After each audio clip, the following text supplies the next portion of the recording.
Hello students, let me introduce you the chapter Mathematical Reasoning.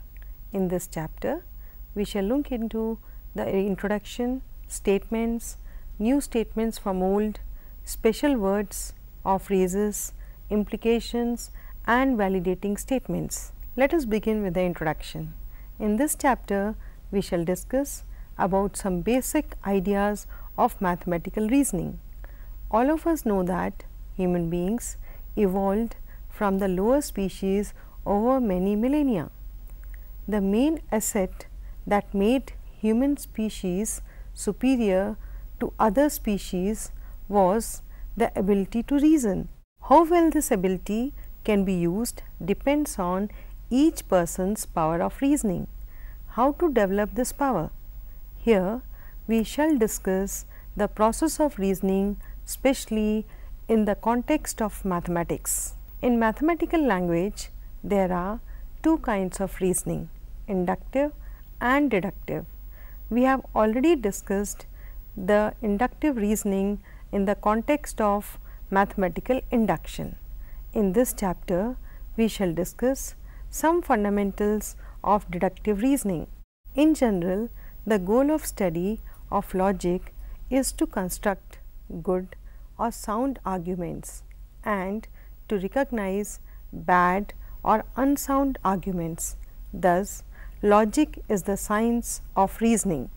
Though Aristotle was one of the earliest writers on logic, the first one to employ mathematical methods in the study of logic was English mathematician George Boole from 1815 to 1864.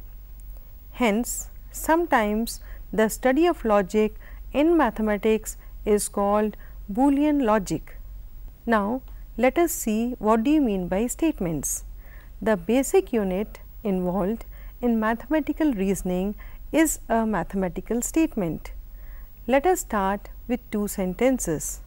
First one, in 2003, the President of India was a woman. Sentence second, an elephant weighs more than a human being.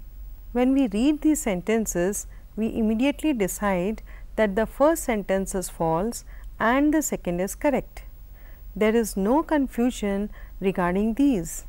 In mathematics, such sentences are called statements. On the other hand, consider the sentence, women are more intelligent than men. Some people may think it is true, while others may disagree.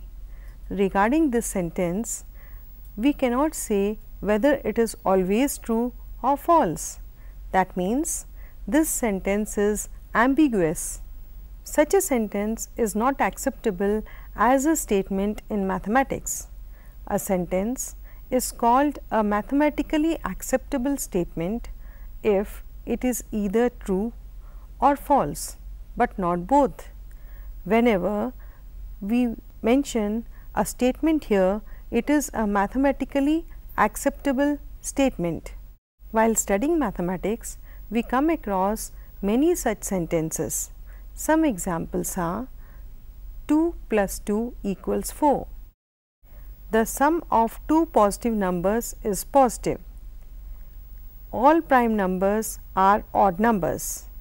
Of these sentences, the first two are true and the third is false. There is no ambiguity regarding these sentences. Therefore, they are statements. Can you think of an example of a sentence which is vague or ambiguous? Consider the sentence, the sum of x and y is greater than 0. Here, we are not in a position to determine whether it is true or false, unless we know what x and y are.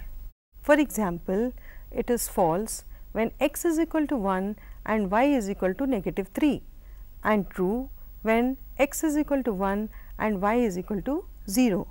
Therefore, this sentence is not a statement, but the sentence, for any natural number x and y, the sum of x and y is greater than 0 is a statement. Now, consider the following sentences. First, how beautiful. Second, open the door. Third, where are you going? Are they statements? No, because the first one is an exclamation, the second an order, and the third a question. None of these is considered as a statement in mathematical language. Sentences involving variable time such as today, tomorrow or yesterday are not statements. This is because it is not known what time is referred here. For example, the sentence tomorrow is Friday is not a statement. The sentence is correct, that means true, on a Thursday, but not on other days. The same argument holds for sentences with pronouns unless a particular person is referred to, and for variable places such as here, there, etc. For example, the sentences she is a mathematics graduate, Kashmir is far from here are not statements. Here is another sentence. There are 40 days in a month. Would you call this a statement?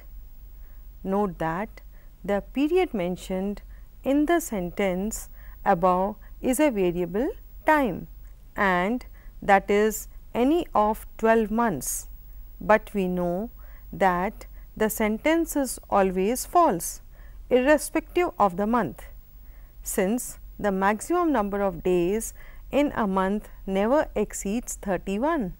Now, can you tell which of the following are propositions, that is statements, and which are not?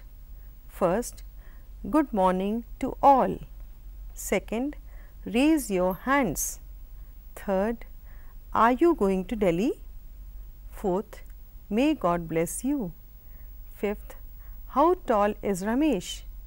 Sixth, Ramesh is 3 meters tall. Seventh, Sania plays tennis. Eighth, the sun is a star. Ninth, roses are white. 10th, all integers are natural numbers. 11th, all squares are rectangles. 12th, 5 plus 3 is equal to 10. 13, 5 plus 3 is equal to 8. You note here that last 8 are prepositions, first 5 are not. So, what makes a sentence a statement is the fact that the sentence is either true or false, but not both. While dealing with statements, we usually denote them by small letters P, Q, R and so on. Let us see an interesting question here. Give 3 examples of sentences which are not statements. Give reason for your answer. Look at the solution here. First sentence, everyone in this room is bold. This is not a statement because from the context it is not clear which room is referred here, and the term bold is not clearly defined. Let us look at the second sentence. She is an engineering student. This is also not a statement because it is not clear who she is. Sentence third, sin square theta is always greater than 1 upon 2. This is not a statement because we can't say whether the sentence is true or not. So, students, you have studied about what are statements. I hope you have followed. Now, it is time to take down the home assignment. Note down the question. Which of the following sentences are statements? Give reason for your answers. First, the square of a number is an even number. Second, answer this question. Third, the product of -1 and 8 is 8. Fourth, The sum of all interior angles of a triangle is 180 degrees. Fifth, today is a windy day. In the next session, we shall study about new statements from old. Meet you in the next session. Thank you.